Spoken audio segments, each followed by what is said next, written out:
പുതിയൊരു വീഡിയോയിലേക്ക് എല്ലാവർക്കും സ്വാഗതം. ഇന്ന് നമ്മൾ തയ്യാറാക്കാൻ പോകുന്നത് നല്ല ടേസ്റ്റിയായ ചോറിനും കഞ്ഞിക്കൊക്കെ കഴിക്കാൻ പറ്റിയ നല്ലൊരു ചക്കക്കുരു വെച്ച് നല്ലൊരു റെസിപ്പിയാണ്. അതിനായിട്ട് ഒരല്പം ചക്കക്കുരു നമ്മൾ ക്ലീൻ ചെയ്ത് എടുത്തിട്ടുണ്ട്. ഒരു കുക്കർ എടുത്തതിന് ശേഷം ഇതിലേക്ക് നമുക്ക് ചക്കക്കുരു കഴുകി വാരിയിട്ട് കൊടുക്കാം. ഒരു 10-15 ചക്കക്കുരുവാണ് നമ്മൾ എടുത്തിരിക്കുന്നത്. അതിലേക്ക് ഒരല്പം വെള്ളം കൂടി ഒഴിച്ചു കൊടുക്കാം. മൂടി വെച്ച് നന്നായി ഒന്ന് വേവിച്ചെടുക്കാം. ഒരല്പം ചീര നമ്മൾ എടുത്തിട്ടുണ്ട്. നന്നായി കഴുകി ഒന്ന് ക്ലീൻ ചെയ്തെടുത്തതാണ്. അടുപ്പത്ത് ചീനച്ചട്ടിയിൽ ഒരല്പം വെള്ളം ഒഴിച്ചു കൊടുക്കാം. നന്നായി ഒന്ന് തിളച്ച് വരട്ടെ. വെള്ളം ഒന്ന് നന്നായി ഒന്ന് തിളച്ച് വന്നിട്ടുണ്ട്. ഇതിലേക്ക് നമുക്ക് ചീര ഇട്ട് കൊടുക്കാം.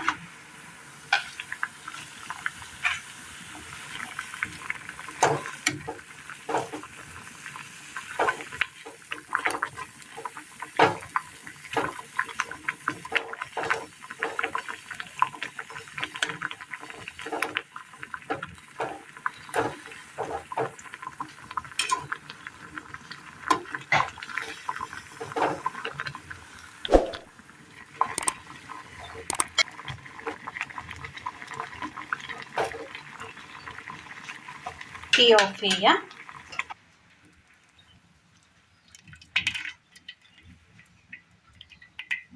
തണുക്കാനായിട്ട് മാറ്റി വെക്കാം. ചീയുടെ ചാറെടുത്തതിന് ശേഷം ഇതിലേക്ക് നമുക്ക് ഒരല്പം കാന്താരി മുളക് ഇട്ട് കൊടുക്കാം.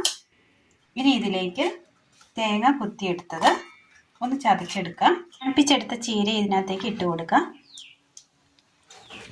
ഇതിനകത്തേക്ക് ഒരല്പം വാളംപുളിയുടെ ഇല, ഇത് നന്നായി ഒന്ന് അടിച്ചെടുക്കാം.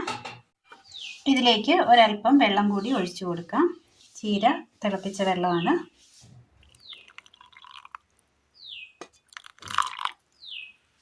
അരച്ചെടുക്കാം. പാനിലേക്ക് ഒരല്പം എണ്ണ ഒഴിച്ചു കൊടുക്കാം. കടുക്,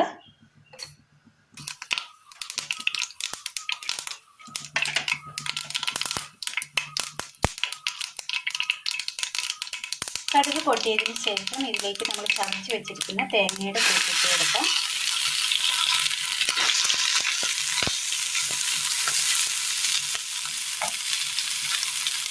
അരച്ചെടുത്ത ചീരയുടെ കൂട്ട്,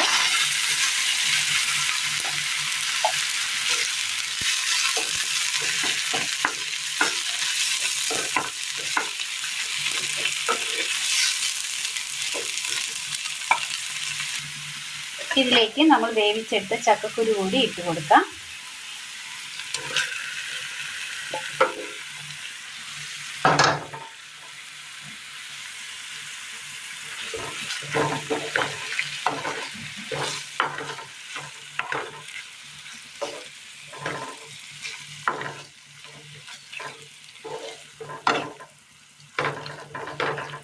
ഇതിലേക്ക് ആവശ്യമായ ഉപ്പ് കൂടി ചേർത്ത് കൊടുക്കാം.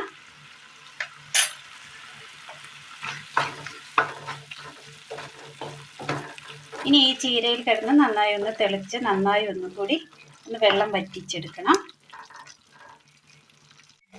അങ്ങനെ ആ വെള്ളമൊക്കെ ഒന്ന് വറ്റി വന്നിട്ടുണ്ട്. തീ ഓഫ് ചെയ്യാം.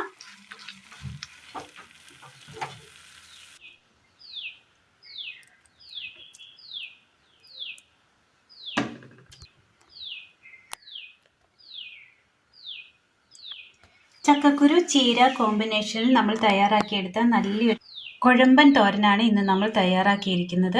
ഇങ്ങനെ ചെയ്തെടുക്കണം, നല്ല ടേസ്റ്റാണ്. എല്ലാവരും ഒന്ന് ചെയ്ത് നോക്കണം. ഇത് ചോറിനോ കഞ്ഞിക്കോ ഒപ്പം കഴിക്കാവുന്ന നല്ല ടേസ്റ്റിയായ നല്ലൊരു കുഴമ്പൻ തോരനാണ്. എല്ലാവരും ഒന്ന് ചെയ്ത് നോക്കുക. വീഡിയോയെക്കുറിച്ചുള്ള അഭിപ്രായങ്ങൾ കമൻറ്റ് ബോക്സിൽ അറിയിക്കുവാൻ മറക്കരുത്. അപ്പോൾ ഇന്നത്തെ വീഡിയോ എല്ലാവർക്കും ഇഷ്ടമായി എന്ന് വിചാരിക്കുന്നു. വീഡിയോ ഇഷ്ടമായാൽ ഒന്ന് ലൈക്ക് ചെയ്യാനും ഷെയർ ചെയ്യാനും സബ്സ്ക്രൈബ് ചെയ്യാനും മറക്കരുത്. താങ്ക്